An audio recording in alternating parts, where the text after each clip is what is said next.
afin de permettre aux descendants des Wemenu, se trouvant un peu partout dans le monde entier, à retrouver leur liberté dans son intégralité.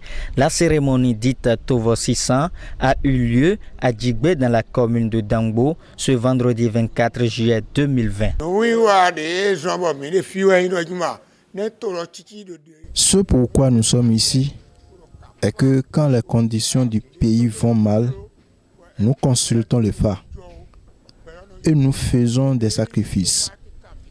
Il y a une tisane que nous faisons pour purifier les maisons et les villes.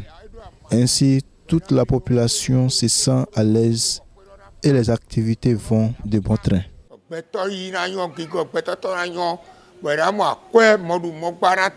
Cette cérémonie à but spécifique se tient une fois l'an. Cette cérémonie a lieu tous les ans, toutes les années, chaque année, notamment dans le mois de juillet, afin de permettre la purification de tous les lieux sacrés, notamment les temples des divinités vaudons, les mausolées, les autels des divinités communautaires, ethniques, claniques, afin de permettre l'éclairage, sinon la lumière sur le chemin de tout descendant issu de ces clans et notamment des collectivités y afférentes. Toute la population, toute la communauté des Wemenu, des Dokonu, des Sokonu, des Alaivinu, des Mandjavinu, des Dogonu, etc.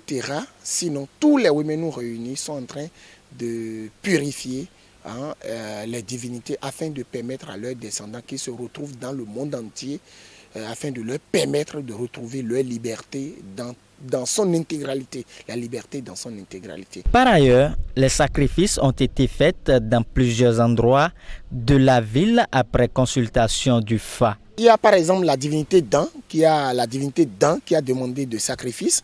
Il y a la divinité Kenesi qui a demandé de sacrifice. Il y a la divinité Refioso qui a demandé de sacrifice. Il y a la divinité Legba qui a demandé de sacrifice. Il y a également la divinité Sakpata qui a demandé de sacrifice. Il y a la divinité Gambara qui a demandé de sacrifice. Et l'ensemble de ces divinités sont rien que des divinités claniques, mais notamment des divinités de résistance, parce que ces divinités ont subi ce qu'on appelle les affres, sinon des attaques de l'esclavage. Donc ces divinités ont demandé de sacrifices afin de libérer, de participer à la libération, sinon à l'indépendance des Africains déportés en esclavage. Donc il s'agit rien que des divinités de résistance, ces divinités qui ont subi non seulement des attaques, mais qui ont également participé à la résistance pour permettre l'abolition de l'esclavage sur le territoire d'Oba Dahomey. L'accès aux forêts sacrées Wanzon, dernier site qui reçoit la finalité des sacrifices, est interdite.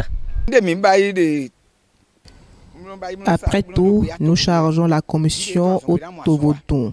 Ainsi, les enfants auront les emplois. Les maladies vont disparaître dans le monde entier.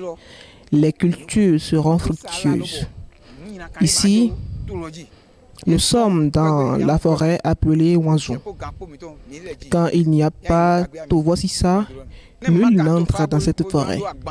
L'accès est interdit et s'il arriverait et qu'une femme doit accéder, ce sont les femmes ménopausées qui ont atteint un niveau donné dans la spiritualité. Que les mânes de nos ancêtres acceptent les sacrifices et que la paix règne.